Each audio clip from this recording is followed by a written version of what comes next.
Olá, pessoal. Estamos aqui mais uma vez com o nosso podcast Velhinhos, nem tanto. Nem tanto. Estamos aqui com uma pessoa super especial, pastor excelente, né? Conhecemos há pouco tempo, ouvi o testemunho dele, achei assim incrível, muito forte. Mas antes de apresentá-lo, eu vou passar para o Daniel, para o Ayrton, para que dê uma palavra, depois posso apresentá-lo também. Amém, né?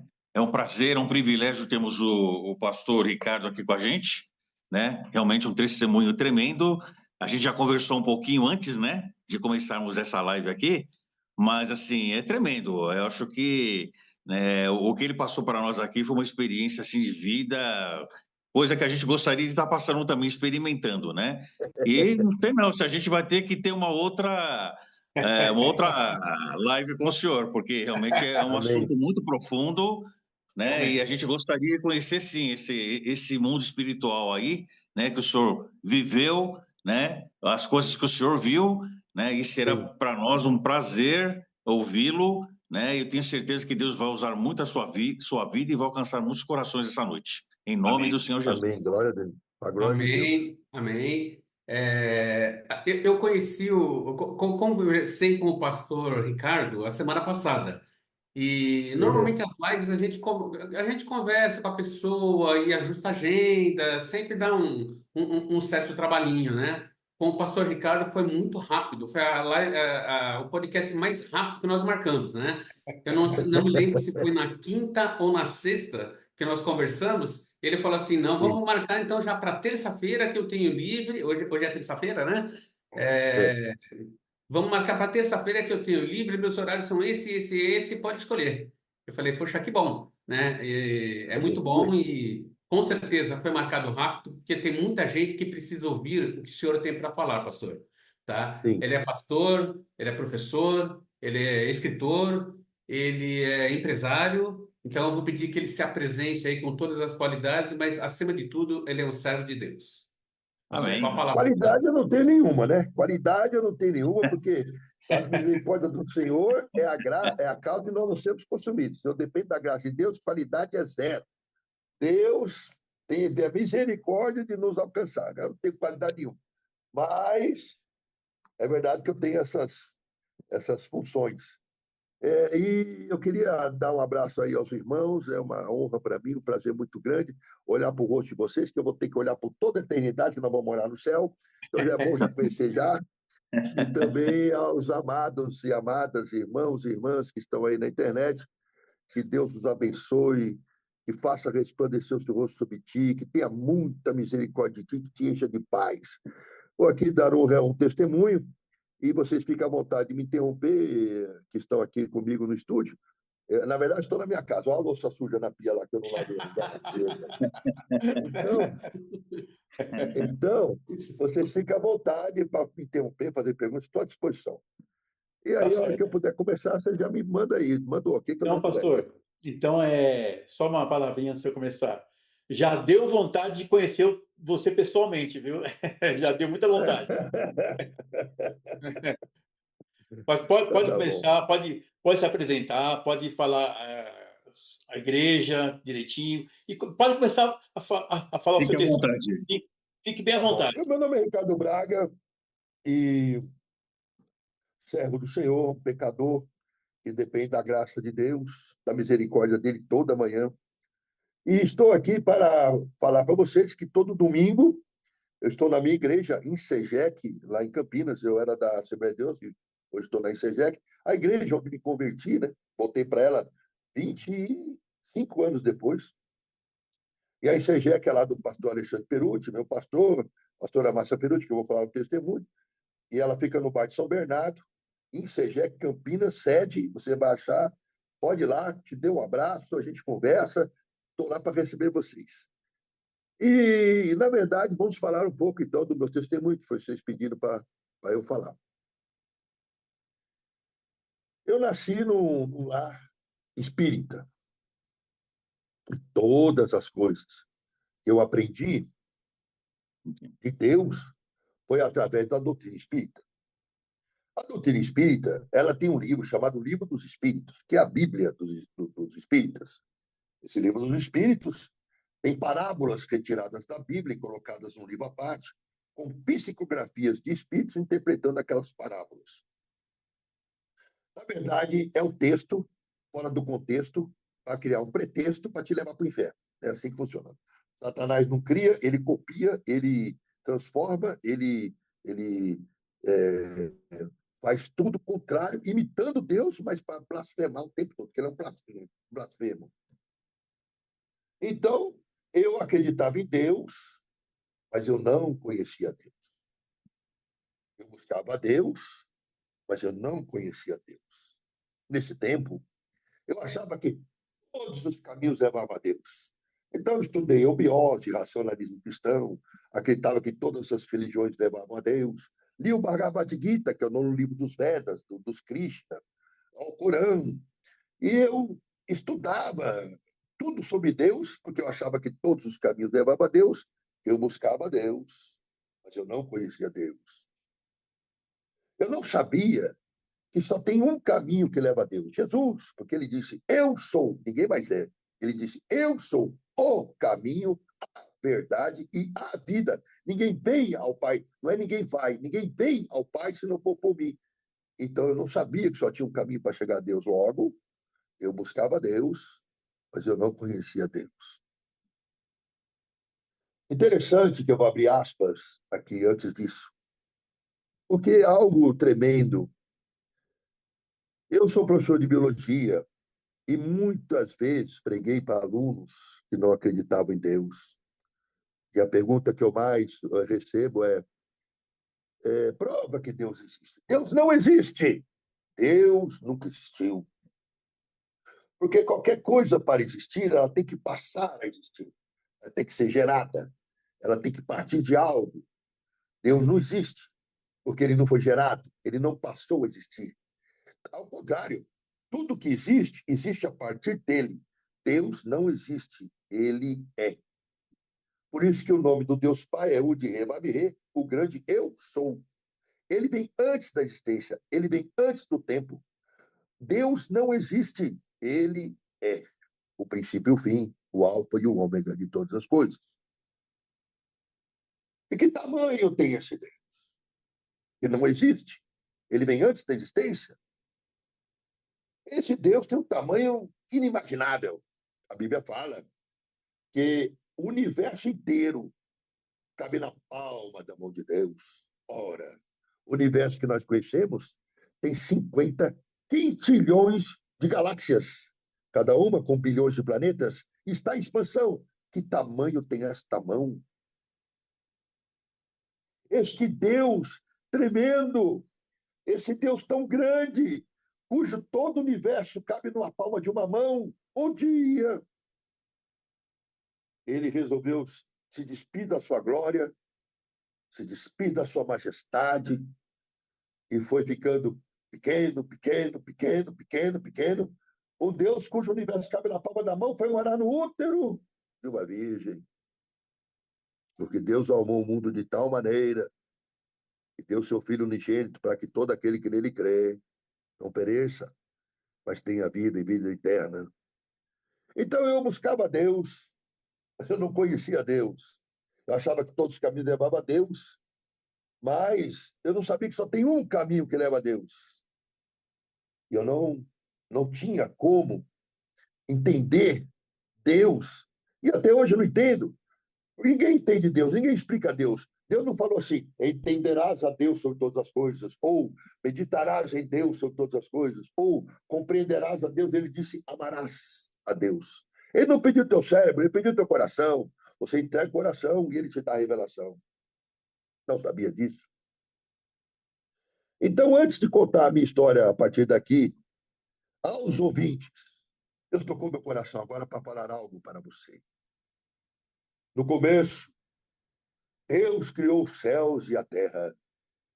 Havia trevas no fundo do abismo e o Espírito Santo de Deus pairava sobre as águas. Em meio ao caos, desde o princípio, Deus nunca perdeu o controle. O Espírito Santo pairava sobre as águas. Disse Deus, haja luz e houve. separou a noite do dia e começou a criar as coisas. Disse às águas que surgissem, separou as águas. Disse para as águas: até aqui você vai, daqui você não passa. Criou plantas, animais. Deus foi criando todo o universo, porque a Terra, se você não sabe, é o único planeta encontrado em milhões de anos-luz com as condições exatas para que haja vida. São 122 condições necessárias, arrumadas como um relógio suíço, para que a primeira molécula orgânica se firmasse na Terra. Eu me lembro, quando eu me converti, eu fui dar aula de biologia, eu falei sobre isso. Eu disse, Gênesis capítulo 1, 300 alunos não entenderam nada. Eu disse, no começo ele criou os céus e a terra, havia trevas no fundo do abismo, o Espírito Santo pairava sobre as águas. Biologia. No começo a terra era um conglomerado de gases tóxicos, unido por um ser de gravidade, vazia de vida e sem forma. A Bíblia está certa. Gênesis, e a água saiu no sol de vapor. Biologia, até hoje é assim, de tudo que o vulcão cospe, 10% é vapor d'água. A Bíblia está certa. Gênesis, e Deus criou as ervas do campo e depois os seres vivos. Biologia, quem faz fotossíntese, as ervas do campo, sustentam todos que respiram e fermentam. A Bíblia está certa. Gênesis. E Deus pegou o barro, moldou o homem, lhe soprou nas narinas o fôlego de vida e ele se fez alma vivente. Biologia, carbono, hidrogênio, nitrogênio e oxigênio formaram a primeira molécula orgânica, um ácido nucleico e meio aquoso no barro. A Bíblia está certa. Se está certo no começo, está certo até o final. Deus foi criando todas as coisas. No sexto dia, ele pegou o barro, moldou o barro, estoprou nas narinas o fôlego de vida e o homem se fez alma vivente. E ele diz que ele criou o homem à sua imagem e semelhança. Sétimo dia, ele descansou. Disse para o homem: dê nome a todas as coisas que eu criei, todas elas. Dê nome aos animais, às plantas, a tudo que há. E o homem tinha um poder de governo. A imagem e semelhança de Deus, ele governava no Éden. Não havia morte, doença, nenhum tipo de maldição, nada. O homem se relacionava com Deus e Deus com o homem. E vivia em santidade, em adoração. Tinha poder de governo e era a imagem e semelhança de Deus. Olhando Deus, que todos os animais tinham seus pares, ele olhou para o homem e disse: não é bom que o homem viva só. Far-lhe-ei uma ajudadora que o auxilie. Colocou o homem em sono e tirou uma das costelas, e da costela do homem se fez Eva. Curioso, porque na genética, o cromossomo sexual do homem é XY e da mulher é XX. O homem tem um X, a mulher tem dois. Se você olhar para o Y é um X faltando um pedaço. Geneticamente falando, do pedaço do X foi tirado, ele virou Y. Esse pedacinho formou 2X. O Y, para a biologia, é um X mutante. E para você que está me ouvindo, a biologia já provou que nós viemos de uma mulher só. Porque quando o espermatozoide fecunda o óvulo, tem 2 lugares na célula que tem DNA. Um é no núcleo da célula. Outro lugar que tem DNA, ácido desoxirribonucleico, é na mitocôndria, uma organela celular. Mas quando o homem fecunda o óvulo, a cabeça do espermatozoide entra no óvulo, mas a mitocôndria do espermatozoide fica do lado de fora. Então, a cabeça do espermatozoide se funde ao DNA da mulher, transformando o ovo, a célula ovo, em zigoto. Agora, o núcleo tem o DNA do pai e da mãe misturado, mas o DNA do óvulo, do zigoto, é só o DNA mitocondrial desse óvulo, é materno. Logo, se eu quiser rastrear a sua ou a minha ancestralidade, eu vou rastrear o DNA mitocondrial. E o projeto Genoma rastreou o DNA mitocondrial e chegou à conclusão científica e biológica de que toda a raça humana surgiu de uma única mulher. Deus disse ao homem: você pode fazer o que quiser aqui, mas ali tem a árvore do conhecimento. Não coma dela, porque o dia que você comer do fruto dela, você morrerá. A mulher foi até lá, a serpente seduziu a mulher. Ela comeu do fruto. Teve o seu marido, que também comeu. No final da tarde, Deus visitando Adão. Adão se escondeu. Adão, por que te escondes? Porque eu estou nu, Senhor. Quem foi que disse que você estava nu? Por acaso, você comeu do fruto que eu pedi para você não comer? Ele disse: a mulher que tu me destes me deu e eu comi. Naquele dia, O homem foi separado de Deus pelo pecado. Satanás estava aqui antes, foi lançado fora. E ele não tinha poder de nada. Satanás não tinha poder para nada. Uma estrela caída, um anjo caído, humilhado diante dos reinos. E para governar a terra, Deus fez o homem. Então, Satanás, para ter governo, precisava separar o homem de Deus e assumir o controle sobre o homem. Levando o homem ao pecado, Satanás assumiu o controle sobre ele e tornou-se, a partir dali, príncipe desse mundo. Então, Deus disse à mulher, ao homem, você ganhará agora o pão do suor do seu rosto, colocarei abrolhos na terra para dificultar o seu trabalho. A mulher, ele disse, a sua vontade será do seu marido, e você sentirá dores de parto. E a serpente disse, maldita és tu entre as criaturas da terra, você rastejará e comerá do pó, colocarei inimizade entre tu e a mulher. Então, o homem separado de Deus, Satanás, o príncipe do mundo, governando o homem pelo pecado, a partir daí, toda a humanidade se perdeu. Pela desobediência de um único homem, toda a humanidade se perdeu, todos nós condenados. Mas Deus tinha um plano. Se pela desobediência de um único homem toda a humanidade se perdeu, pela obediência de outro homem, meu filho, eu resgatarei a todos que o aceitarem como Senhor e Salvador. A partir dali entrou a morte, a doença, o assassinato, Caim matou Abel. As pessoas perguntam, se Deus é bom, por que ele criou o mal? Deus não criou o mal. A física diz que o frio é ausência de calor. O frio não existe em si. Você retira o calor, você está no frio. O frio não é gerado. A ausência de calor é frio. Para a física, o escuro também não existe. O escuro é ausência de luz. O mal é ausência de Deus. Ele não existe em si. Ele é a ausência de Deus. Esse mal surgiu no coração de um anjo que quis destronar a Deus e foi expulso com 2/3 dos anjos aqui na terra. Então, a partir daquele dia, a humanidade ficou doente. Todo o mal que existe na humanidade veio através do pecado. Deus não criou o mal. O mal é gerado a partir do afastamento do homem de Deus através do pecado. Assim como foi um anjo que foi derrubado porque quis destronar a Deus. O mal surgiu no coração dele, ele fez um amplo comércio e separou-se de Deus. Satanás é o mal mais absoluto, porque o afastamento dele de Deus é completo. Ali o homem começou a sofrer. E foram muitas guerras, muitas quedas, muitos problemas. Néfilins foram gerados, que anjos dormiram com as filhas dos homens e houve uma aberração genética sobre a terra, até que Deus resolveu destruir tudo. O dilúvio, Noé, todas as coisas ruins que a gente lê na Bíblia, tudo surgiu a partir do pecado, da desobediência e Satanás tomando controle sobre o homem, transformando-se príncipe nesse mundo. Até que um dia, Deus se despiu de toda a sua glória, de toda a majestade, e foi diminuindo, até caber no útero de uma virgem, que se viu grávida. Estava ela, noiva de José. Sim, descendente de Davi, um carpinteiro. E ela tinha problemas. Como é que eu vou falar para o meu marido que eu estou grávida e eu não o traí? Jesus nem nasceu, já havia um conflito familiar.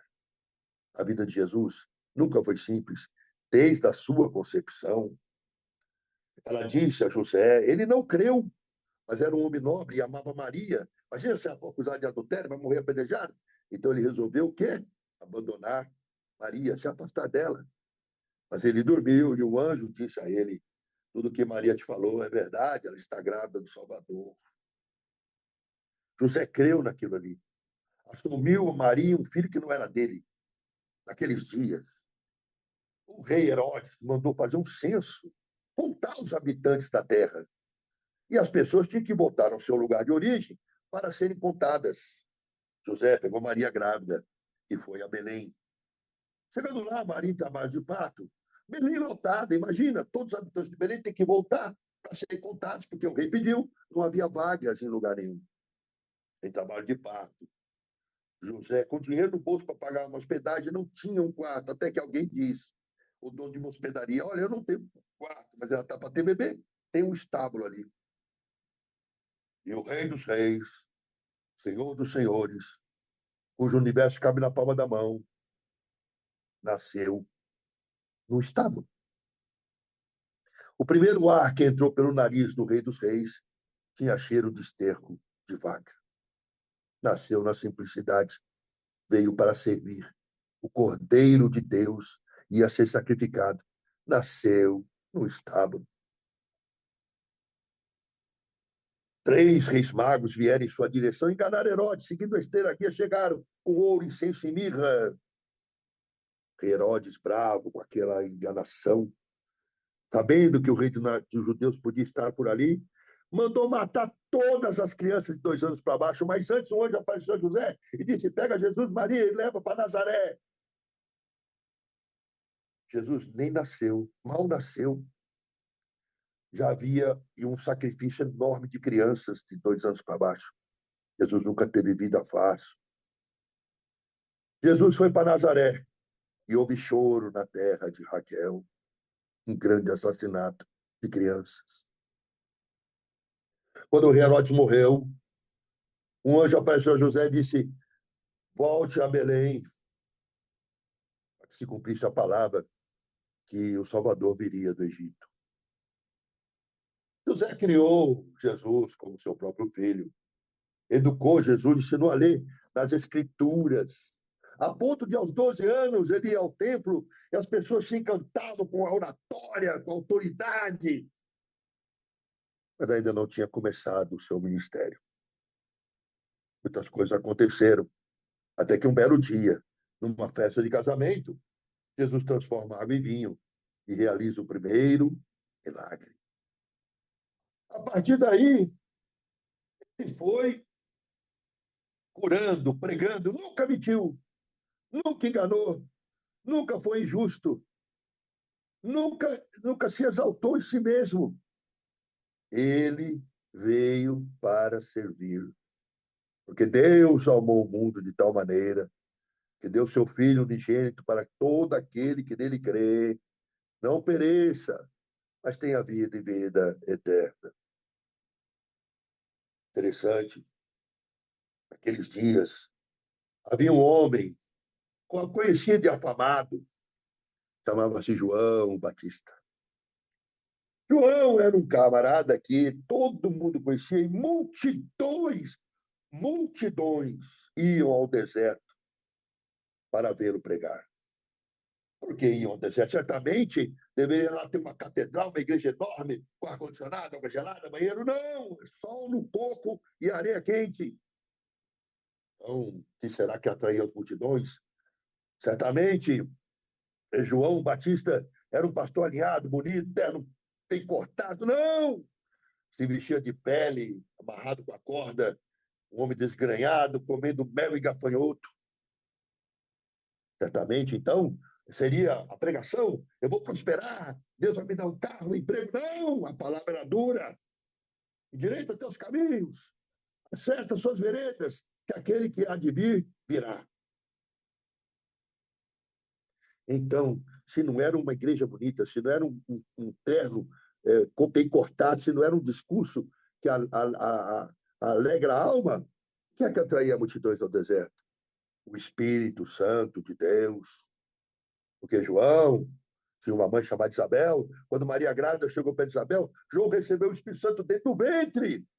E até hoje é assim, que atrai as multidões. É o Espírito Santo, porque só ele convence do pecado. Então as multidões iam sedentas do Espírito Santo.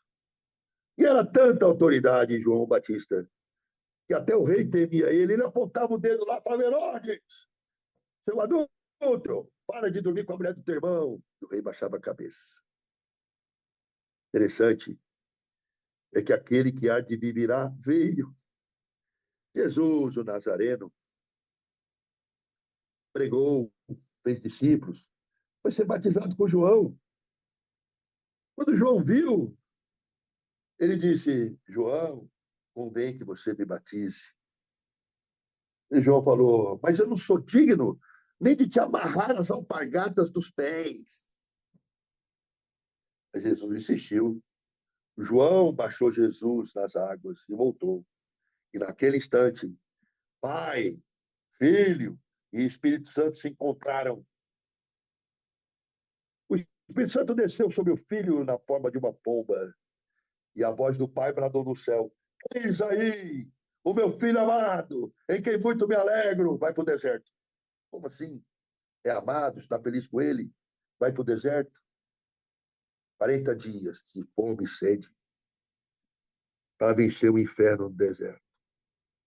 Satanás provocava: você não tem fome?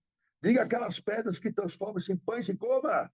E ele respondia: nem só de pão viverá o homem, mas de toda palavra que sai da boca de Deus. E hoje o crente quer lutar contra o quê? Jesus, o próprio Deus vivo, encarnou-se, usou a palavra para vencer o inferno. Quanto você tem meditado nela, crente?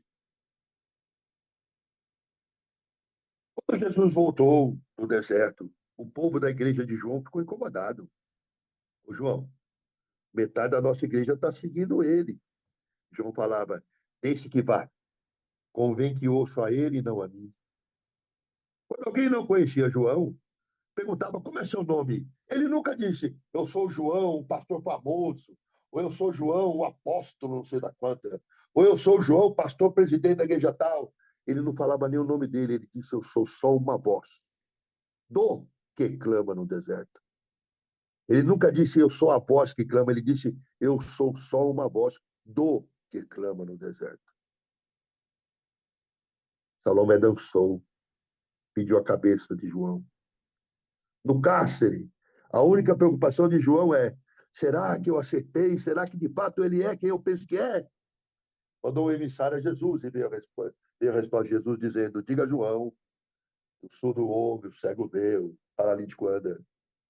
Então João Batista deu a cabeça para ser cortada, para que a voz do que clama no deserto fosse calada, para que o povo ouvisse a Jesus. Nunca mentiu, nunca enganou, curou, salvou almas, corações e corpos, expulsou demônios. E quanto mais ele falava a verdade, porque ele é a verdade, o caminho e a vida, mais ele era perseguido, principalmente pelos religiosos do tempo. Na praia, um pescador, endividado, muito endividado, desesperado, porque ia perder sua empresa de pesca, devendo tributos, muitos tributos. Lançou-se ao mar da Galileia uma noite inteira a pescar. Detalhe que as redes não eram de nylon, mas de corda de sisal. Redes pesam molhadas. Pedro preparou a tarrafa, joga a tarrafa. Na esperança, agora vem peixes para eu pagar as minhas contas, ter dinheiro, sustentar os meus. Mas quando ele puxava aquela rede de sisal pesada, com seus braços fortes e mãos calejadas, ela estava vazia. Pensa, meu irmão, para dar o segundo arremesso, ele não precisa só encher-se de força, mas ele precisa renovar sua esperança de que dessa vez vai dar certo. E ele joga a rede, puxa a rede e não dá certo. E durante uma noite toda, ele lutou. Imagina as mãos desse pescador, molhadas, calejadas, agora com os calos levantando e sangrando. E uma noite de frustração, porque todo arremesso ele creu que iria dar certo e não deu. De manhã cedo, frustrado e cansado fisicamente, no mar da Galileia, lavando as redes, ele viu uma multidão. À frente dela, Jesus. Chegou ao pescador e disse: Simão, me empresta teu barco, para que eu fale a esse povo todo, é muita gente. Ele podia ter negado, ele podia ter dito: tá doido, Rabi?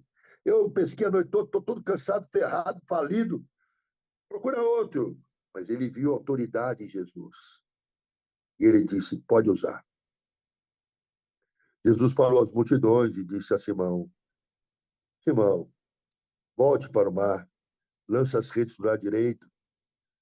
E Simão obedeceu. E 3 barcos de pesca lotaram até quase afundar. Interessante, que ao voltar para a praia, rico, com uma fortuna na mão, Jesus diz: agora larga esses peixes aí e vem comigo pescar homens. E ele foi. Jesus nunca teve uma vida fácil. Era rei e é rei, mas nunca viveu em castelo, nunca teve carro do ano. Usava tudo emprestado, o barco de Pedro, o jumento que entrou em Jerusalém no domingo de Ramos. Andava muito para pregar. Se você for olhar o mapa da Galiléia, Cafarnaum, tudo, Jesus andava mais de 40 quilômetros. E hoje tem gente que não vai na igreja por causa de uma chuvinha. Até que um dia, numa Santa Ceia, Jesus, tomando a ceia com seus discípulos apóstolos, ele disse: um de vós vai me trair. Pedro disse: todos menos eu. Jesus disse: Pedro, Pedro, antes do galo cantar essa noite, você vai me trair 3 vezes. Se retirou depois disso ao Getsemane, levou 2 dos seus. Sozinho ele foi orar ao Pai. Vendo pelo que ele ia passar, ele clamou ao Pai: Pai, se possível, afasta de mim esse cálice. Vocês estão ouvindo bem aí, irmão? Está travando ou não? Estão ouvindo? Estão travando um pouquinho só. Tá bom. E ele disse: Pai, afasta de mim esse cálice. Sim, bem por tudo que ele ia passar. Ele foi até os que o acompanhavam e eles dormiam. Voltou a falar com o pai e se angustiou tanto, tanto, tanto, que chegou a sua sangue. Mas ele disse: Pai, a carne é fraca, o espírito está pronto. Pisou na cabeça da gente e andou para obedecer seu pai. Foi traído com um beijo de Judas, com o seu discípulo. Pedro lhe cortou a orelha do soldado, ele pôs de volta. E o cordeiro que veio salvar o mundo não abriu a sua boca. Não abriu a sua boca. O castigo que nos traz a paz estava sobre ele. Pelas suas pisaduras nós fomos sarados. Ele foi morto por causa do nosso pecado. O castigo que nos traz a paz nele. E ele não abriu a sua boca. Preso, levado à presença de Pilatos. Pilatos conversou com ele e disse: eu não vejo pecado em você. Eu não vejo crime em você. Mas é Páscoa. Eu, como imperador, posso liberar um dos prisioneiros. Chamou os guardas e disse: matam nele, mas não muito. Os guardas levaram ele e moeram Jesus. Jesus foi moído. Não havia nem 1 centímetro do seu corpo que não fosse vilipendiado pelo açoite, pelos pedaços de ossos do couro, do açoite, pelas bolotas de chumbo. As suas carnes foram expostas, os tendões e nervos, a pele foi rompida. Ele foi moído por causa do nosso pecado. Moído por causa da nossa iniquidade. De volta a Pilatos, Pilatos se assusta. Falei: mataram, está quase morto. Levou Pilatos, Jesus e Barrabás na Páscoa. Havia uma grande multidão, fariseus, ali. E Pilatos disse: olha, é Páscoa, eu posso libertar alguém. Do meu lado esquerdo aqui tem Barrabás, bandido conhecido por todos. E do lado direito, Jesus, o Nazareno. Eu vejo culpa nele. Quem vocês querem que eu liberte? E a multidão gritou: Barrabás, Barrabás, Barrabás. Pilatos lava as mãos, porque ele não quer ser culpado daquele sangue, entrega Jesus. Jesus foi julgado, sem ter cometido crime nenhum. Apanhou por causa do nosso pecado. Naquela noite de espancamento, os discípulos não acompanhavam.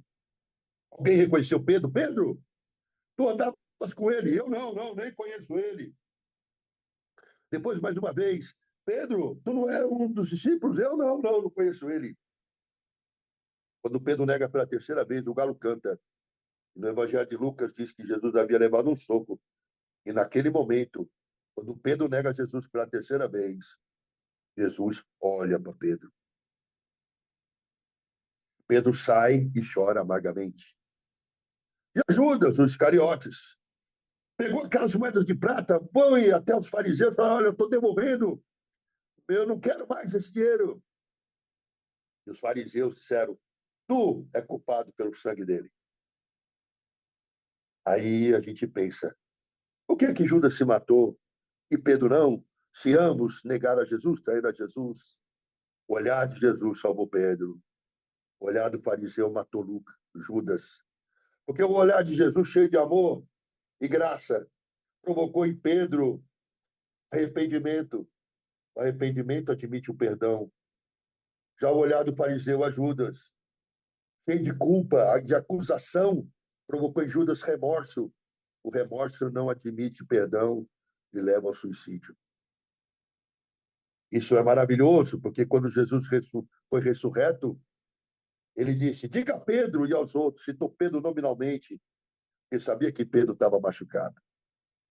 Quando Jesus apareceu na praia e Pedro pescava, ele viu Jesus, ficou tão alegre que pulou com a capa na água, nadando com aquele pano molhado, e numa fogueira os dois conversavam, e Jesus disse: Pedro, tu me amas? Amo o Senhor. Pedro, tu me amas? Amo o Senhor. Pedro, tu me amas? Chorando, Pedro disse: tu sabes que eu te amo. Naquele momento, Jesus curava o coração de Pedro, porque Pedro negou 3 vezes e 3 vezes dizia que o amava. E o amor de Pedro não acabou, porque foi crucificado de cabeça para baixo, porque não se julgou digno da cruz na mesma posição que Jesus.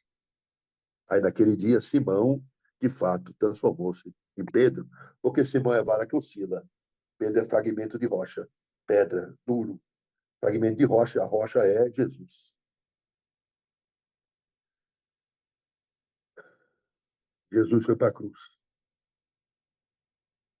Foi pregado no madeiro, corpo moído, caiu 3 vezes na caminhada, precisou de alguém para ajudá-lo. Na cruz, os braços estendidos, ombro deslocado, corpo moído, não há um centímetro do seu corpo que não haja uma ferida profunda, uma coroa de espinhos em sua testa, trapos escondendo suas vergonhas, uma placa na sua cabeça dizendo Rei dos Judeus, como escárnio. Na cruz, a morte de cruz, aprendi na faculdade, mata por asfixia. Por isso que demora muitos dias para morrer. Braço esticado, o diafragma forçado. Em breve, a pessoa respira com dificuldade, ela é capaz de encher o peito de ar, mas ela não consegue soltar o ar. A pessoa faz, mas não consegue soltar. Então, a respiração de quem está na cruz é curta.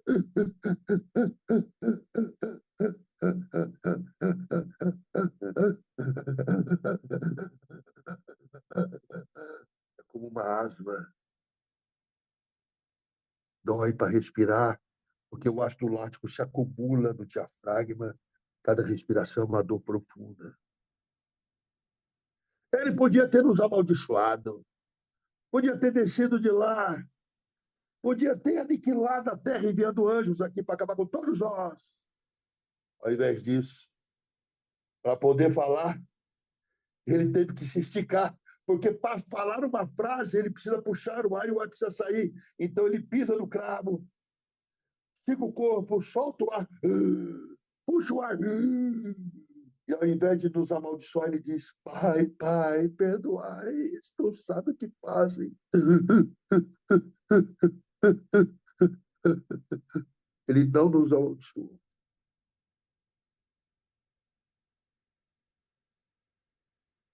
Por amor de nós, ele se deu. Quando ele se viu com todo o pecado do mundo sobre ele, pecado desde Adão até ele, até as gerações nossas, até aqui virá até a volta dele, o pecado do mundo sobre ele. Deus Pai vira o rosto, porque não aguenta ver tanta imundícia. Pela primeira vez, o filho é separado do pai. No momento da sua maior precisão, ele pisa no cravo, estica o corpo, solta o ar, puxa o ar, olha para o pai e diz: Pai, pai, por que me abandonaste?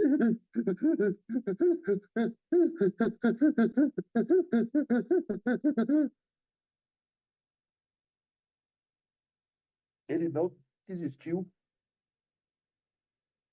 Depois ele pisa no cravo, estica o corpo pela última vez, solta o ar, puxa o ar. Está consumado, a ti eu entrego o meu espírito. Ninguém o matou. Ele se deu.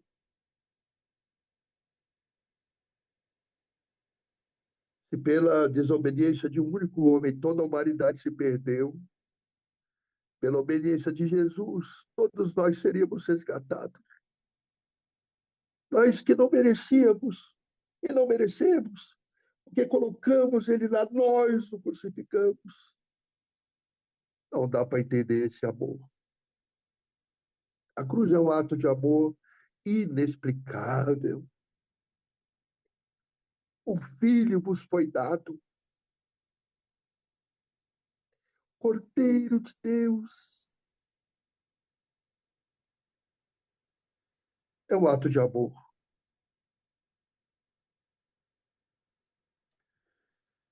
Ressurreto no terceiro dia. Ressurreto no terceiro dia.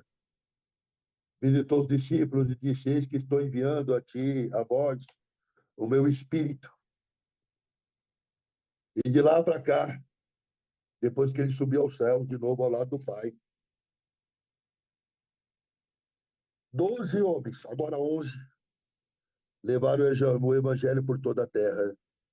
E hoje são mais de 4 bilhões de pessoas que creem em Jesus. A você, meu amado, minha amada, que está ouvindo essa pregação pela primeira vez, não conhecia o plano da salvação. Quero dizer a você que você imagina que a sua família, seu pai, sua mãe, seu avô, sua avó, porém, eu te convido a aceitar Jesus, porque quando você aceita ele, você ganha uma nova família, você nasce de novo. Nós aqui que estamos no estúdio, os crentes que estão nos ouvindo, quero dizer que você não tem mais a mesma família. Você nasceu de uma família espiritual e a sua geração é essa. Abraão gerou Isaac, Isaac, Jacó, Jacó, Judá e seus irmãos. Judá gerou Pérez e Zera, cuja mãe foi Tamar. Pérez gerou Esrom, Esrom, Arão, Arão, Aminadab, Aminadab, Nasson, Nasson, Salmão. Salmão gerou Boaz, cuja mãe foi Raabe. Boaz gerou Obed, Obed, cuja mãe foi Ruth. Obed gerou Jessé, Jessé, Davi. Davi gerou Salomão, cuja mãe tinha sido mulher de Urias. Salomão, Roboão, Roboão, Abias, Abias, Asa, Asa, Josafá, Josafá, Jorão, Jorão, Uzias, Uzias, Jotão, Jotão, Acás, Acás, Ezequias. Ezequias gerou Manassés, Manassés, Amon, Amon, Josias, Josias, Jeconias e seus irmãos no tempo do exílio na Babilônia.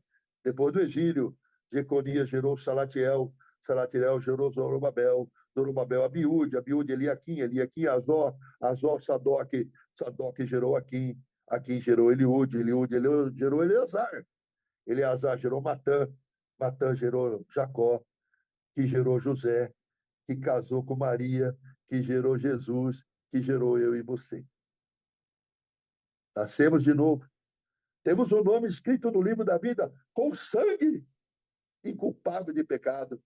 E ganhamos essa nova genealogia. Agora fazemos parte dela.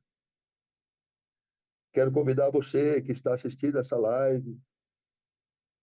Entrega a tua vida a Jesus. Você ouviu falar da cruz. Talvez você não tenha entendido a cruz. O meu objetivo nessa live é alcançar sua vida. Nada mais importa, uma alma vale mais do que o mundo todo. Vinde a mim, vós que estáis cansados e sobrecarregados, provai de mim, porque sou humilde de coração e meu jugo é suave, disse Jesus. Ele morreu por você, sangrou por você, e é o único caminho para conhecer a Deus, porque ninguém vem ao Pai se não for por Ele. Quero convidar você que ainda não conhece a Jesus.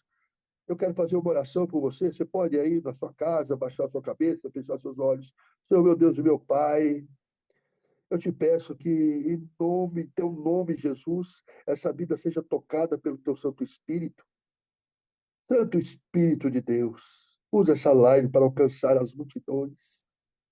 Toca nos corações que estão empedernidos e transforma-os em coração de pedra, convencendo-os do pecado e da necessidade de conhecer o Jesus, o Cristo Nazareno. Assim eu oro e te agradeço. Então, meu amado que está vendo essa live, diga em voz alta, eu, e diga seu nome na sequência. Eu recebo Jesus o Cristo na minha vida como meu Senhor e Salvador. E a partir de agora, eu estou com meu nome escrito no livro da vida pela misericórdia e pelo sangue do Cordeiro, e o inferno não tem mais autoridade sobre mim. Se você fez essa oração, eu te abençoo em nome do Pai, do Filho e do Espírito Santo. Procure uma igreja para você ser ministrado na palavra e conhecer a Deus nas Escrituras. Então, voltando ao testemunho, eu buscava Deus, não conhecia Deus. Segui o Espiritismo, e tudo que eu fazia lá era seguir a risca, mas nada dava certo. Aprendi tudo errado. Lá se diz que o homem pode nascer várias vezes, várias reencarnações. Mas, na verdade, a Bíblia diz o contrário, que é dado ao homem nascer e morrer uma única vez. Lá, eu ouvia falar da lei do karma, que você é salvo pelas obras. Na nossa Bíblia, a palavra de Deus diz que a gente não é salvo pelas obras, é salvo pela graça e o sacrifício de cruz. Lá, eu aprendi que tem muitos espíritos e que esses espíritos comunicam. A Bíblia fala de dois espíritos, o demoníaco e o santo. E todas as fundações do espiritismo, embora tenha aparência de cristianismo, são contrários à palavra. Eu não sabia disso. Eu buscava Deus, mas eu não conhecia Deus. Achava estranho porque no terreiro de Umbanda, meu pai e minha mãe se tratavam com carinho, mas quando estavam em casa, um não olhava na cara do outro. Lá, trabalhava por prosperidade, mas meu pai abriu 5 empresas e todas faliram. Quando eu fiz 14 anos, meu pai tinha falido a última empresa dele, a Daigon. O sócio ameaçou meu pai de morte. Ou você me devolve o dinheiro que eu investi aqui, eu vou matar você, porque eu já perdi mulher e filho, fiquei pobre, minha mulher foi embora, meus filhos foram embora. Então eu quero meu dinheiro de volta. Meu pai, com medo dessa ameaça, resolveu fugir com mulher e filho falido para o Ceará. Porque minha avó tinha 11 filhos, meu pai tinha vários irmãos. Ele imaginou que chegando lá falido com mulher e 3 filhos, ele conseguiria se reerguer. Não foi assim que aconteceu. 3 meses morando lá com a minha avó, que nos acolheu com muito amor, Maria de Lourdes. O casamento do meu pai com a minha mãe acabou. E minha mãe veio para São Paulo dizendo: Olha, eu tenho que voltar para São Paulo, a situação aqui está insustentável, seu tio Renan está pegando no meu pé. E lá em São Paulo eu vou arrumar um emprego, vou ganhar dinheiro e trago vocês para morar comigo. Aguenta só um pouquinho. A verdade é que ela falou isso numa noite, no outro dia ela foi embora, deixando eu com 14, meu irmão com 13, minha irmã com 11 anos, e cuidados do meu pai. Meu pai era um homem difícil. A partir daquele momento ficou insuportável. Não sei para que eu tenho filho. Para que eu tive família? Quando pede dinheiro, pede a família. Olhava para mim e falava: você não vira nada. Você não vai ser ninguém nessa vida. E tem o sangue da sua mãe, aquela desgraçada. No coração de uma criança de 14 anos, nasceu uma raiva, uma mágoa, desculpa. A mágoa virou ressentimento. Ressentimento virou raiva. E a raiva, ódio. Em pouco tempo, eu odiava meu pai de todo o meu coração. Aos 17 anos, minha mãe não voltou para nos buscar. Então, eu tomei a decisão de, se eu odeio meu pai, dos 14 aos 17, esperando minha mãe voltar, ela não voltou, eu vou me matar. A saída é cometer suicídio. Tentei beber um veneno de planta que a minha avó tinha no quintal, porque ela cuidava de samambaias. O veneno me queimou as mucosas, eu tive que cuspir, eu não consegui engolir. Lavei a boca e fui para o quarto do meu tio Jorge. Havia um mapa rodoviário na parede da revista Quatro Rodas. Uma linha vermelha me saltou aos olhos, eu fui até ela e estava escrito BR 116. Nasce no Ceará, atravessa o país inteiro, Rio Grande do Sul. Então o pensamento veio forte na minha cabeça como uma voz dizendo: talvez a tua mãe esteja precisando de você, ela não te abandonou. E então eu decidi que ao invés de me matar, eu iria fugir de casa, vir a São Paulo, para ajudar minha mãe a ganhar dinheiro, para a gente juntar a família de novo. E aos 17 anos, sem nenhum real no bolso, apenas com um passe de ônibus que me deixou na beira da 3 de maio, início da BR-116, com uma mochila de roupa nas costas, eu fugi de casa, num domingo, depois do Fantástico. Debaixo de uma placa verde com letras brancas que anunciava São Paulo, 3.500 quilômetros, eu dei o primeiro passo. Sou professor, sou empresário, sou escritor, sou pastor, mas fui morador de rua. Naquele dia, saí daquela placa e andei a noite toda, coração acelerado. Eu não pensava em perigos, eu só queria encontrar minha mãe, para trazer meus irmãos e formar a família novamente, longe do meu pai. Caminhei a noite toda, acelerado, mas quando deu 3, 3:30 da manhã, tive sono. Deitei no acostamento com a mochila como travesseiro. E era a primeira vez que um menino de classe média ia morar na rua, ia dormir na rua. O sol no Nordeste amanhece muito cedo. Era 5, 5 e pouco, o sol já apareceu, acordei. Caminhei o dia todo sem comer nada, bebendo água em posto de gasolina, pedindo carona com o dedo em riste, sem que ninguém parasse. Aí chegou a noite. E nessa noite, eu me abriguei debaixo do cajueiro, num posto de gasolina, ao lado de uma lanchonete. Uma noite, um dia todo andando em jejum, dormindo em jejum nessa noite. Quando amanheceu a manhã seguinte, pela primeira vez na minha vida, eu tive fome. Meus amados, o que você tem não é fome. O que você tem é apetite. Estou com vontade de comer alguma coisa. Isso é apetite.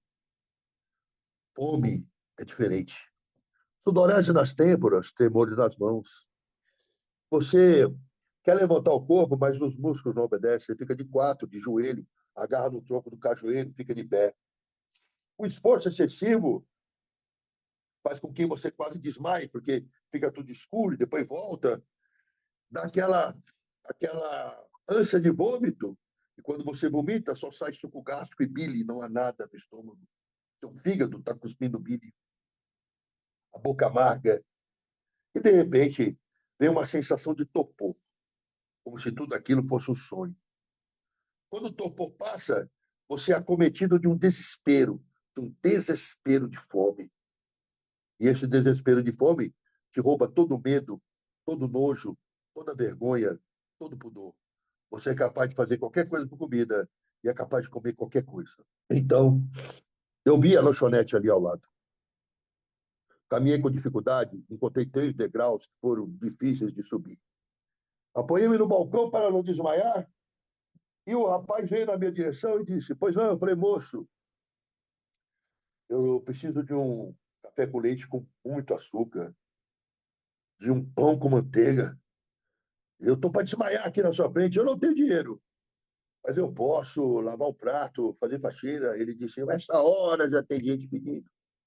Da hora que eu abro, a hora que eu vejo a gente pedindo, falei, meu filho, passa outra hora. Só que quem tem fome não tem outra hora para passar. Saí do posto apoiando a mão na parede. Quando eu cheguei à lateral do posto, havia um galão de lixo com muita comida lá. Veio lá de fora o cozinheiro com restos de comida em pratos, provavelmente resultado da janta, resto da janta da noite anterior, jogou no latão de lixo. Quando ele se afastou, eu fiz uma cuia com a minha camiseta e disputando comida azeda com formigas e baratas. Eu comi. Era a primeira vez que o menino de classe média ia se alimentar de lixo. Assim que a comida caiu no meu estômago, eu não consegui comer muito, eu virei de lado e dormi por 6 horas consecutivas.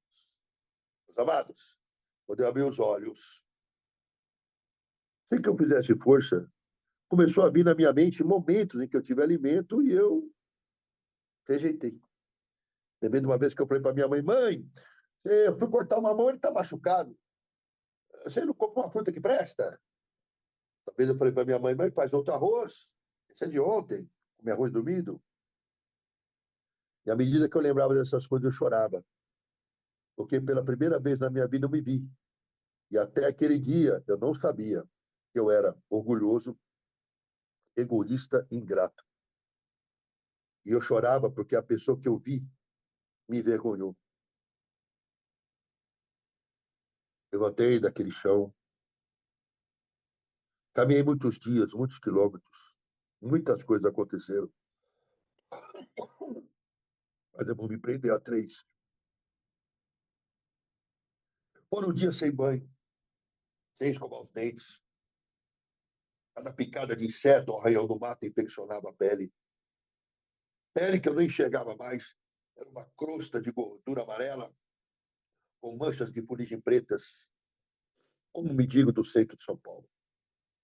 Cabelo empastado, dentes, boca fedendo.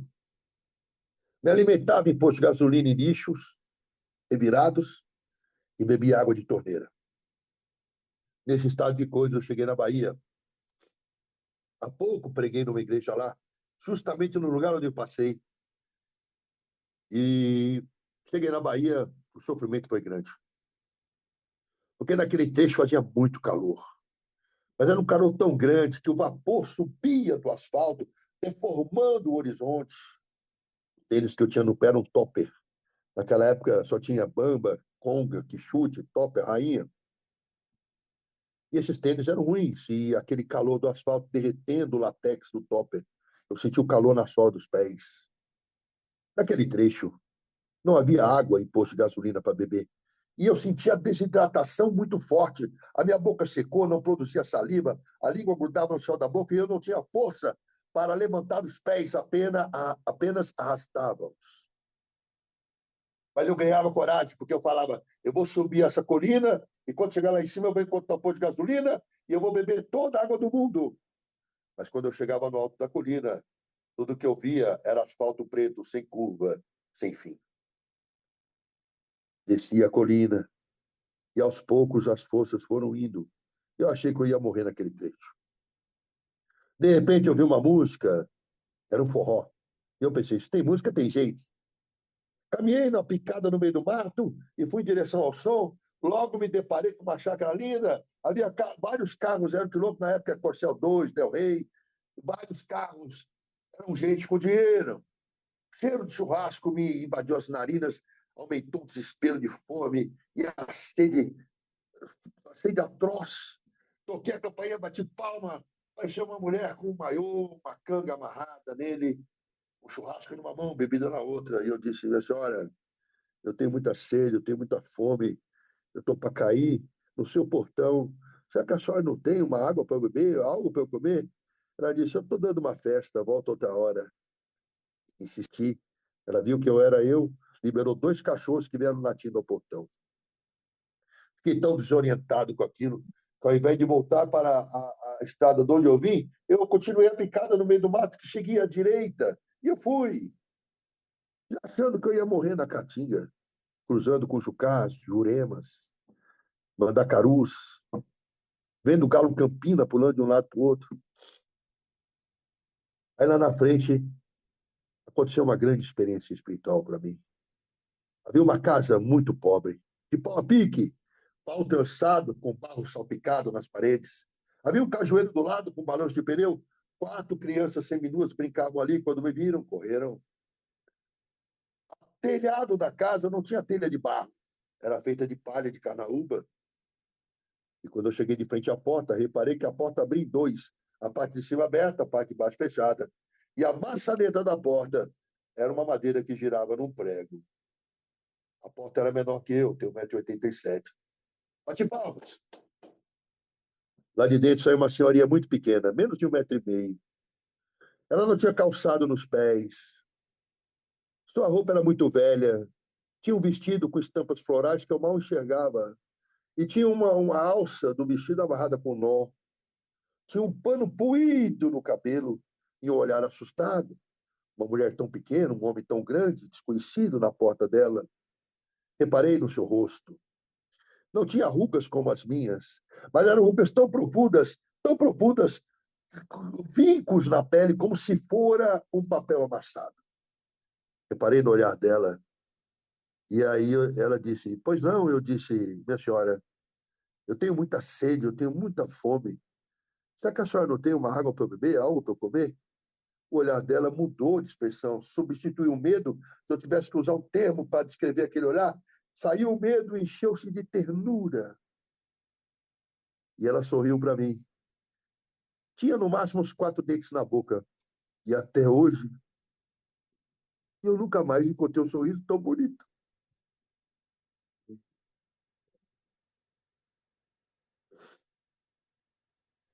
Aí ela estendeu a sua mãozinha e falou assim, entra, meu filho. Parece bobagem hoje, mas ser chamado de filho nessa situação é um abraço, é um alimento. Passei numa sala que não tinha piso, era só terra pisada. Não havia móveis para sentar, nem um tamborete. Só redes enroladas, penduradas na parede. Passei por um quarto cuja porta era uma cortina que corria num barbante. Cheguei na cozinha, havia uma mesa com 2 bancos, tipo de igreja, mas sem encosto. Um portão de barro com pano em cima. Ela tirou o paninho, mandou eu sentar, pegou uma caneca de alumínio amassada, mais limpa, e ela fez um tipum naquela água e tirou lá de dentro uma água salobra e barrenta. Água era bege, tinha gosto de sal. Deu para eu beber. Eu bebi daquela água, sentindo a água hidratar meu corpo, como se fora uma esponja sugando a água da pia. Cada veia minha eu senti o sangue correr, porque a água estava lá. Ela foi até a única prateleira daquela cozinha. Tinha 4 cabaças. Com alegria, alegria. Ela começou a sacudir as cabaças, nenhuma fazia som. A última vez, ela levantou a cabaça para o céu e disse, graças a Deus, ainda tem farinha. Com alegria. Botou uma farinha de mandioca crua no prato, Ceará é conhecida por farinha d'água, melou aquela farinha d'água com água, inchou a farinha, ela falou para mim, coma, meu filho. Eu enchi aquela colher de sopa de farinha e água. Quando eu fui botar na boca, olhei para a janela, 4 crianças olhando para mim. Comecei a tremer e chorar. Ela passou a mão nas minhas costas e disse, você não tem fome? Por que você não come? Eu disse, como é que eu vou comer? A única coisa que a senhora tem para dar para aquelas 4 crianças ali? Ela sorriu e disse para mim, pode comer, meu filho. Na minha casa, o filho de Deus não vai passar fome. Amanhã, Jesus dá mais. Até aquele dia, eu tinha ouvido falar de fé. Eu nunca tinha visto fé. Existe uma diferença de você acreditar e crer. Eu acredito que tem um Deus, mas ele vive lá, eu aqui. Eu não ouço os seus passos, eu não escuto a sua voz. Eu acredito que tem um Deus. Eu não tenho vontade de ler a palavra dele, nem me interesso pela Bíblia. É o Deus que eu creio, que eu acho que é assim. Eu acredito que tem um Deus. Eu tomo minhas decisões, ele toma as dele. Está ocupado demais com tanta gente no mundo? Eu creio que tem um Deus. Eu tenho intimidade com ele. Eu escuto sua voz, eu sinto seus passos, eu creio que tem um Deus, eu tenho sede e fome da palavra dele, meu alimento de dia e de noite. Eu creio que tem um Deus, convém que a minha vontade morra, para que a dele viva em mim, porque eu sou a ovelha e ele é o pastor, deu a vida por mim. E aí eu pergunto a você, meu irmão, que está vendo essa live, você acredita ou você crê? Se você acredita, você não tem relacionamento com Deus, você vive uma religião. E a religião não te leva ao céu. Mas se você crê, você tem intimidade com Deus. E é essa intimidade que te levará ao céu. A religião não salva. Jesus, sim. Eu peguei a minha mochila, dei para ela, disse, ela pode usar essas roupas, trocar por alimento. Ela aceitou. E eu saí de lá pensando, essa mulher, como ela levanta toda manhã? Da onde vem essa alegria? Eu, 1,87 m, ela, menos de 1,5 m. Ela era um gigante e eu, um anão. Às vezes você está andando aí na sua vida com problemas bem menores, mas como galinha você se escuchando problemas.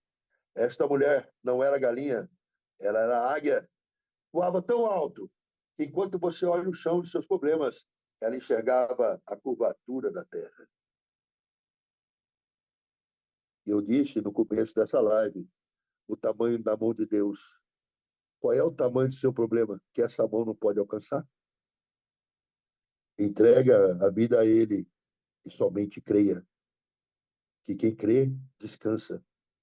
Quem descansa encontra a paz que supera todo o entendimento humano. Essa era a águia do sertão, travestida de mulher, que eu conheci. Caminhei muitos quilômetros, muitos dias, muitos aconteceram. Até que eu cheguei em Minas, era uma madrugada muito fria, só com uma camiseta como essa, no calção. Caminhando na beira da estrada, uma garoa muito forte, insistente e fria, e um vento frio e uma neblina intensa. Eu fiquei hipotérmico, boca roxa, dedo roxo, frio até os ossos. Imaginei que se eu não encontrasse um lugar para me abrigar, iria morrer. Na neblina apareceu uma luz. Eu observei a luz e era uma placa de posto de gasolina Esso. Era uma placa branca com uma luz vermelha assim, escrito S em azul. Fui até o posto de gasolina, a chuva engrossou. Me abriguei abaixo da marquise, ao lado de uma bomba de combustível. Quando eu estava recolhendo meus braços para dentro da camiseta para tentar me aquecer, veio o vigiante do posto, me deu um chute nas costas e disse: Pingaiada! Isso é hora de pingaiada, me dormir no posto. Aí, com o rosto no chão, o chute nas costas, não impede a gente de respirar. Não conseguia ficar de pé. E aí ele, tá vendo? Tá tão bêbado que não consegue nem se levantar. Tô pisou nas costas para fugir, para fugir da surra. Eu saí me arrastando pelo chão, me apoiei num pneu de caminhão.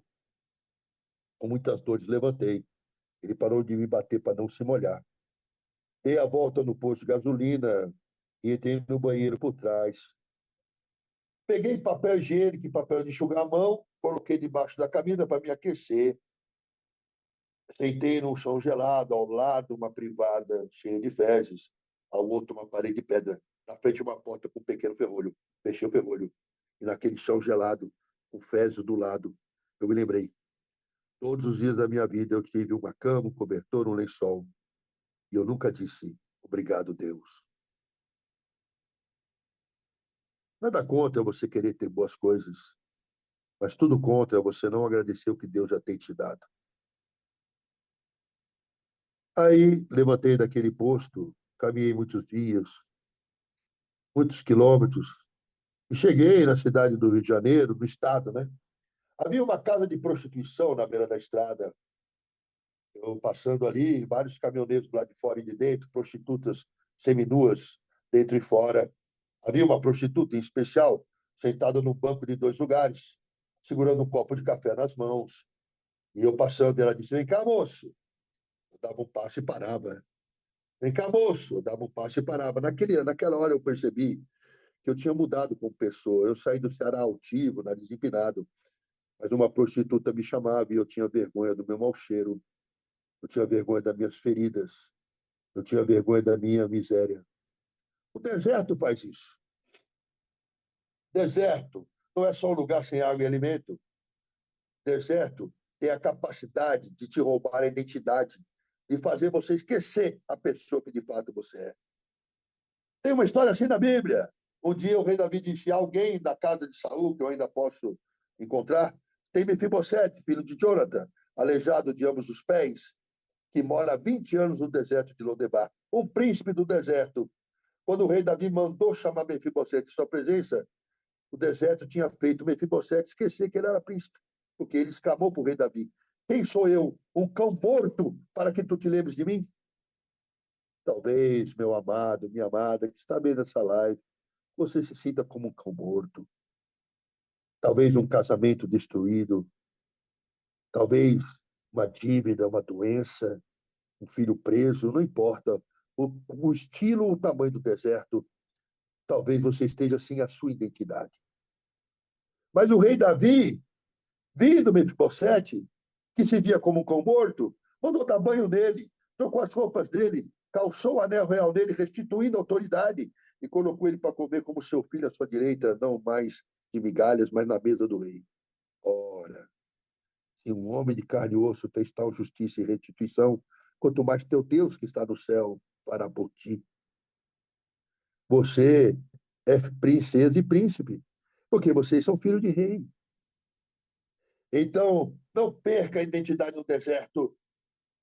Não perca a identidade no deserto, porque o teu Deus também passou por ele, carne e osso, e venceu. Ele venceu até a morte.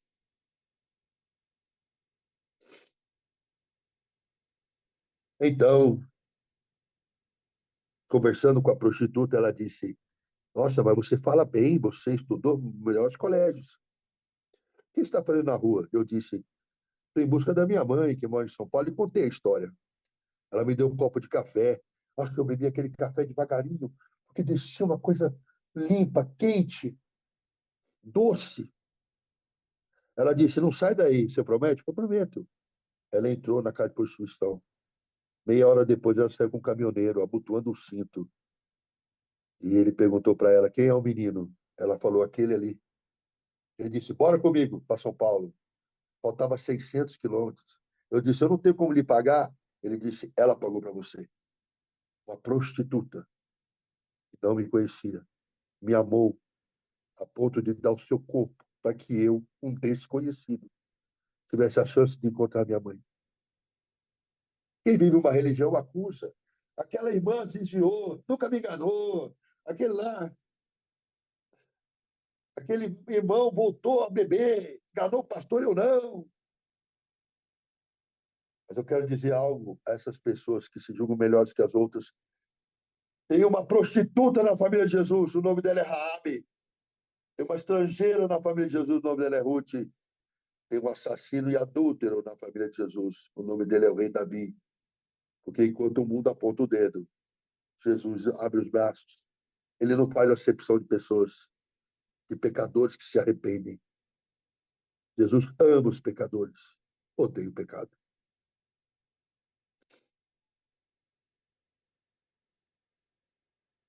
Aí na igreja, a gente canta assim: uma família vivendo um compromisso do grande amor de Cristo. Que família, que compromisso, que amor. A Bíblia diz que a nossa justiça para Deus é trapo de imundícia. Que todos nós somos pecadores. Todos, inclusive eu que estou pregando. E diz que aquele que diz que é sem pecado mente, que só há um justo que justificou a todos, Jesus. Então, O caminhoneiro me deixou no Museu de Ipiranga, caminhei até o prédio onde a minha avó morava, estou encurtando a história. Minha avó me recebeu, cuidou de mim. Não pude morar com a minha mãe, porque o homem que era casado não queria que eu morasse lá. Nesse tempo, meu coração era muito revoltado, tinha muito ódio, muita rejeição, uma rejeição tão grande eu sentia. Mas Jesus foi o mais rejeitado entre os homens, homem de dores. Que a tua rejeição, a minha, é diante da rejeição dele? Não havia beleza dele que nos agradasse. Eu fui rejeitado, muitos aqui que estão me ouvindo foram, mas Jesus foi o mais rejeitado entre os homens. Não havia beleza nele que nos atraísse, homem de dores. Então, morando com meu avô, depois eu consegui um emprego. E nesse emprego eu fui caminhando, muito ódio no coração. Até que 2 anos depois eu recebi a notícia na mesa de um bar, do Café Piu Piu do Bexiga. Eu estou encurtando muito o testemunho, que Deus está pedindo isso. E ali, no Café Piu Piu, uma namorada minha da época chegou no meu vídeo e falou: seu pai morreu. 2 anos depois do meu irmão, que ficou no Ceará, ter se matado. Sim, o meu irmão se enforcou. E eu tinha ódio do meu pai. Tinha perdido um irmão por enforcamento. Tinha conhecido uma moça e terminei com ela. Na mesa, alguém disse: eu prestei vestibular, vou prestar vestibular para o Unicamp Campinas. Eu disse: ainda dá tempo de se inscrever? Disse: dá. Eu me inscrevi, passei no vestibular para biologia na Unicamp e vim para cá. Tem dinheiro? Fui morar nas moradias de estudante, mas não faltava nunca uma cerveja no bar, uma droga para usar, porque ali na cantina da Unicamp sempre tinha alguém pagando um trago. Precisão de serviço, um ano de biologia, veio um anúncio no mural dizendo: precisa de professor assistente no COC. Eu fui lá, fiz o teste, passei. Logo, os alunos quiseram que eu fosse professor titular. E eu virei professor de cursinho. Quem olhava para mim e falava: esse cara tem uma vida boa, porque como professor de cursinho eu dava muitas aulas, ganhava bem. Comprei um carro, aluguei uma casa com piscina, saía com muitas mulheres. Quem olhava para mim, via eu só saindo com alunas jovens, bonitas, bebendo todo dia, usando uma droga ou outra, e também carro, piscina. Mas só Deus sabia que eu precisava beber para poder levantar. O sorriso da minha cara era falso. A dor da rejeição, o ódio que eu tinha, me consumiu por dentro. E as pessoas dentro da igreja falam: eu estou passando por perrengue, aquele injusto. Você não sabe o interior daquele coração. A gente olha a aparência, mas Jesus esquadrinha o coração da gente. Não se preocupa não, Asaf, que escreveu o Salmo, falou sobre isso também. Mas outro vídeo a gente explica isso. Na verdade, eu queria morrer todo dia. Vivia bêbado para suportar a vida. E passava uma imagem que não era real, a imagem do meu interior.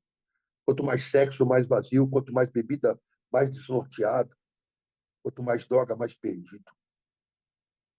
Nada era capaz de curar meu coração. Nada era capaz de preencher o vazio da minha alma. Nada. Eu só pensava em morrer. Meu irmão se matou. Meu relacionamento acabou. Meu pai morreu sozinho, não fui eu que matei ele.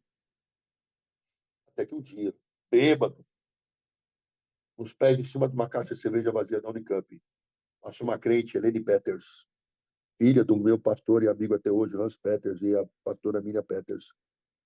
Helene Peters, ela veio do encontro com Deus, ela estava cheia do Espírito Santo. Quando ela passou por mim, meu olhar cruzou com o dela, e de repente eu vi algo nela. Uma leveza, um brilho. Parecia que ela não pisava no chão, mas andava em nuvens. Eu disse: quem é essa moça? Helene. Faz biologia? Faz. Eu disse: como é que eu não vi ela em balada nenhuma? Não, ela não vai em balada, ela é crente. Eu pensei comigo: como é que uma pessoa estudada pode ser crente? Eu já tinha lido a Bíblia, para mim não fazia nenhum sentido. Porque ele está com o machado flutua, o sol parou no céu porque alguém pediu, que o mar se abriu, porque um homem ficou 3 dias dentro do peixe. Isso é coisa, ele está doido. Fui até a Helene, cheio de razão e filosofias, e ela cheia de Espírito Santo e eu cheio de cerveja. Tentei falar com ela, ela disse que não era o momento, que eu estava bebendo. Ela não saiu da minha mente, até que um dia, eu andando com o Barão Geraldo, não tinha bebido nada, no sábado de manhã, encontrei a Helene num porquilo, restaurante. Parei com ela e falei, Helene, vamos falar de Deus? Ela disse, Ricardo, me chamou pelo nome, porque meu apelido era Sepacol. Ela bateu o garfo na mesa e falou, Ricardo, você quer conhecer Jesus? Eu falei, o da cruz? O mundo inteiro conhece. Ela falou, não, o Jesus está morto, o meu vive. Você quer conhecer Jesus? Eu falei, eu quero. Aí ela falou, vai para a igreja domingo que vem comigo. Eu não sabia. Faltava uma semana para dar outro domingo. Mas ela ligou para a mãe dela e ela veio de Curitiba para Campinas. As duas oraram e jejuaram por mim. No domingo me levaram à igreja. Camiseta regata, tatuagem nas costas. E as duas santas que jejuaram por mim ao meu lado. Na igreja eu queria ir embora. O povo falava línguas estranhas. Surianta, Surianta, o que é isso? O povo doido. De repente tocou o louvor, e a letra do louvor projetada na parede dizia assim uma frase: em tua presença sou fortalecido, em tua presença, Senhor meu Deus, em tua presença onde quero estar, buscando a tua face. Quando eu vi aquela palavra, buscando a tua face, tocar em mim fisicamente, tum, foi físico. Tocou-me, Jesus tocou-me. De paz, ele encheu meu coração. Quando o Senhor Jesus me tocou, livrou-me da escuridão. Comecei a tremer. Não era um tremor por fora, era por dentro, como se meus órgãos tremessem. Me veio um choro do fundo da minha alma. Não era um choro comum, era um choro curativo. Saí correndo naquela igreja, me joguei no chão, em frente ao púlpito. Pastora Márcia Perucci falou, para o culto. Falou, ei, o Espírito Santo está me dizendo que eu estou consagrando um adorador. Jogou em mim azeite, o chão que era duro ficou macio, o chão que era frio ficou quente. Eu assumi a posição fetal. Parecia que eu estava no colo de alguém, e de fato estava. Chorei as minhas dores. O suicídio do meu irmão, o abandono de pai e mãe, a rejeição, a miséria das ruas. E à medida que eu chorava, eu era curado das minhas emoções. Levantei do chão, como Paulo no deserto. Alguém disse ao meu ouvido, eis que estou à porta e bato. Se o senhor abrir a porta da sua casa e me convidar para entrar, entrarei em sua casa, serei contigo. E perguntaram para mim, Ricardo, você aceita Jesus como seu Senhor e Salvador? Eu disse sim. Explodiu uma alegria dentro de mim. Uma alegria que o sexo não deu, que o álcool não deu, que a droga não deu, que o mundo não deu. Não era uma alegria de fora para dentro, mas de dentro para fora. E nunca mais eu fui o mesmo. No outro dia, eu fui pregar na sala de aula com um dia de convertido e disse para os alunos de Gênesis e Apocalipse, ele está certo, provei biologicamente isso. Numa sala de aula com 300 alunos, eu disse, se ele está certo no começo, ele está certo no final. Vamos baixar a cabeça, orar e se arrepender, porque Cristo vive. 300 alunos oraram comigo naquela manhã. E hoje, ele está voltando. Todos os sinais da sua volta estão acontecendo. Eu quero dizer a você, não se perca com as dores no caminho, nem com o deserto que você está atravessando, vai passar. Não sou eu que digo. Você pode, às vezes, estar dando valor demais a coisas materiais que vão ficar aqui. Nada se leva. O que você vai levar é o seu nome no livro da vida. Se você mantiver o primeiro amor, a lâmpada cheia de azeite, você diz assim, pastor, mas meu sofrimento nunca acaba. Vai acabar. Creia. Ele está voltando e há uma promessa se você for para as bodas do Cordeiro, se você for recolhido como trigo, não como joio lançado fora, mas como trigo, há uma promessa para você. Resista ao diabo, ele fugirá de vós. Aguenta mais um pouquinho, porque isso vai passar. Porque em Apocalipse 21 diz assim, então eu vi novos céus e nova terra, pois o primeiro céu e a primeira terra haviam passado e o mar não existia. Vi a cidade santa, Nova Jerusalém, que descia do céu, ataviada da parte de Deus, preparada como noiva adornada para o seu esposo.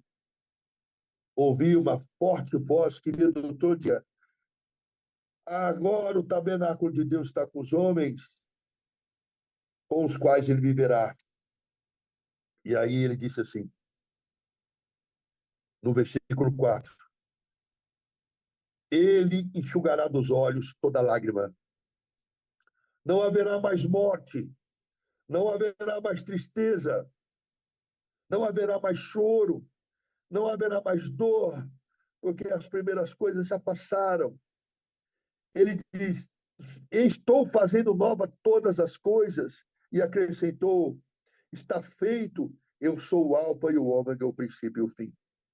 Tudo que está acontecendo com você agora é no intervalo entre o nascimento e a morte, mas tem uma promessa: tudo passará, você não irá mais chorar, não irá mais clamar, não irá mais sentir dor, não mais morrerá, não mais haverá necessidade de nada, não ficará doente. Ao contrário, você viverá o gozo de estar diante do Senhor, em adoração, em contemplação, de dia e de noite, vivendo da fonte do amor e da vida. Então, por que você quer perder a eternidade por causa de um desemprego, de um divórcio?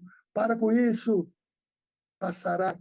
Ele disse: eu faço nova todas as coisas. As primeiras coisas, que são essas, passaram. Não perca a salvação por causa do intervalo.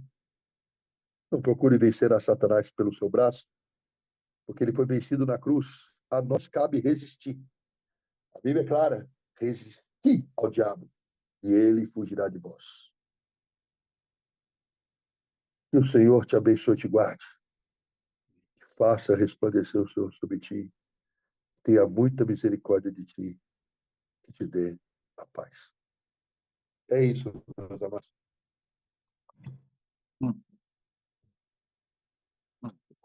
Muito bom, pastor. Bom mesmo. Palavra boa, testemunho. Desculpa se eu me emocionei, depois emociona mesmo. É assim mesmo, muito bom. Palavra boa, testemunho bom. E a gente fica assim, emocionado mesmo, né, gente? Com essa palavra, com o testemunho, a forma que você passou na sua infância, tudo que aconteceu. E hoje estamos vendo aí um homem renovado, né? Um homem forte, um homem que vive a palavra de Deus, um homem que está diante de Deus assim, totalmente renovado, com força total, né? Não é isso, gente? Amém. Amém. Uma história impactante, né? Realmente, Deus colocando no caminho do pastor aí as pessoas, né? Que o ajudou, né? Uma prostituta, né? Realmente é Deus mesmo, né? Para operar dessa forma, né? Como diz a palavra de Deus, né? Que Deus escolheu as coisas loucas desse mundo para confundir as que não são e as que não são para confundir as que são. Né? A maneira de Deus agir realmente é incompreensível, né? Mas tudo leva ao propósito que Ele tem para as nossas vidas, né? Foi muito bonito, sim, seu testemunho, pastor, né? Eu já estava gostando daquela história que o senhor começou a contar desde o começo, né? Desde Gênesis, né? Foi uma história boa para a gente, Sim, às vezes, né? Deitar, ouvir e pegar num sono. A gente também é gosta o de plano escutar a da história, salvação, né? né? Mas é uma história verídica, uma história real, né? Muito É bom, a né? história de Muito Jesus, feliz, é o né, de plano da ter. salvação. É, Uma história forte, um testemunho forte, graças a Deus, uma ótima pregação. Mas eu queria fazer uma pergunta, pastor. Sim, O senhor contou a sua história, que o senhor saiu lá do Ceará, né? Fortaleza, é. E isso, depois o senhor conta algumas coisas na Bahia e no Rio de Janeiro, onde o senhor pegou uma carona para São Sim, Paulo. Eu sim, fiquei na dúvida de uma coisa: o senhor foi a pé do Ceará até o Rio de Janeiro? fui a pé. Ah, existe uma Rapaz, coisa interessante. Você está na estrada, pouca gente dá carona, mas quanto mais você fica sujo, menos chance, você fede. Você não pega um mendigo na rua, miado, cheio de fezes, Natal, põe no teu carro. Então eu andei 3.500 quilômetros, andei 5 estados. Deus. Uau. Quantos dias deu isso, pastor? Tem ideia? Oi? Quantos dias Oi? deu isso? Tem ideia? 4 meses. 4 meses? Sim. A gente Deus anda, tirou, aqui em São Paulo, a gente anda já meia hora, já cansa. Deus, Deus tira o homem do monturo e coloca de pé. E eu não peço nada a Deus, porque a coisa mais importante é a salvação. Eu falo como o apóstolo Paulo, sei viver no muito, sei viver no pouco. Quando Paulo falava lembrava das coisas que ele passou, naufrágio, prisão, desceu no cesto pela parede, rejeitado pelos seus, pelos gentios, ele dizia: pequenos problemas. Eu não dou valor a nada, eu não peço nada, porque ele me deu o céu, que é real e perene. Tudo que eu pedi aqui, fica aqui. Então eu só agradeço a Deus por ter enviado o filho dele e ter nos salvado. Amém. Amém. Hoje realmente o pastor o Barito já falou que o pastor é escritor, né? É professor. E quem vê a gente falando com o irmão assim, não parece que é tanta coisa, que não parece que tem um monte de coisa, mas a gente vê uma pessoa humilde, a gente vê uma pessoa dedicada a Deus mesmo, uma pessoa mostrando, né? Cristo vivendo dentro da pessoa, né? Então a gente vê assim Deus através do Senhor falando das coisas dele, né? Totalmente separado só para a obra dele mesmo, né? Meu amigo, o maior homem que já existiu foi João Batista. Jesus disse: em verdade vos digo, que de homem nascido de mulher nunca houve, não haverá ninguém igual a João. E ele falava: eu sou só uma voz que clama no deserto. Uhum. Legal, É errado o crente valorizar alguém pelo título, pelo dinheiro. Isso não Uhum. vale nada. verdade. Paulo estudou com Gamaliel e ele diz: todo o conhecimento que eu adquiri é como esterco. Eu não tenho nenhum orgulho ou vaidade de qualquer coisa que eu tenha conquistado, porque não vale nada. Uhum. Qual conhecimento que você pode adquirir que explica a Deus? Ninguém explica a Deus. Toda sabedoria e revelação vem dele. E aos humildes de coração, herdarão o reino dos céus. Quando um pastor se apresenta soberbo, fiz faculdade de teologia, tenho doutorado, não sei o quê, terno de caro, um dízimo compra carro caro, avião. Não tem Deus. Por isso, na Bíblia fala aquela coisa. Mas em teu nome eu expulsei demônios, eu curei doentes. Jesus disse: te aparta de mim, porque eu não te conheço. Nenhum título, nenhum dinheiro, nem Salomão em toda a sua glória foi maior que João Batista. E João comia mel e gafanhoto, vestia a pele, e Jesus disse: nunca houve e nunca haverá ninguém maior que João Batista. Vaidade é burrice. Verdade. É isso, gente. Isso aí. Isso aí. A gente O vai. pastor tem algum, o pastor tem algum contato, assim, para as pessoas estarem, né? Algum canal na internet para as pessoas também estarem Tem. ouvindo alguma mensagem? Você pode procurar Pastor Ricardo Praga no Instagram, que você vai me achar lá. E a Tá, partir de lá, tem todos os outros contatos. tá bom. Pastor, foi Tá bom? muito bom. Foi muito bom mesmo a sua história. A sua palavra inicial foi muito boa, a sua história. É tremendo mesmo a gente ouvir a sua história. Eu ouvi o testemunho do irmão, eu achei assim muito fantástico, né? Pela mudança de vida, pela transformação, né? Sim. É isso. Ok, Glória a gente? Deus por isso, É né? isso aí. Toda a glória para Amém. ele, né? É isso aí. Tá bom, pastor. Foi A gente vai encerrar por foi um aqui. prazer, pastor.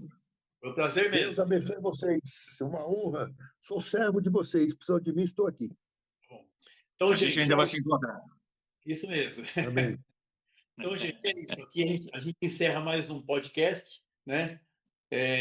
Eu peço que você compartilhe esse podcast, que você dê seu like, né? Nós vamos colocar aí o contato do pastor entre em contato com ele se você precisar de alguma ajuda, de alguma palavra abençoada. Tenho certeza que ele vai falar com você. Tenho certeza mesmo que é uma pessoa assim muito iluminada por Deus mesmo, que tem uma palavra sempre boa para oferecer. Ok? Valeu, Amém. gente. Muito obrigado. Valeu. Boa noite. Deus abençoe a cada um de vocês. Amém. Você me manda um vídeo, Obrigado, que eu vou pastor. pode publicar no meu canal também. Oi? Depois você me manda um vídeo que eu vou fazer corte e publicar no meu canal também. Ah, pode deixar, com certeza. Com Tá bom? certeza. Com certeza. Assim, Deus abençoe, meus amados. A paz do Senhor. A paz, muito Pode ser, obrigado, pastor. Muito pastor. obrigado. Viu? Foi um Tamo prazer. junto.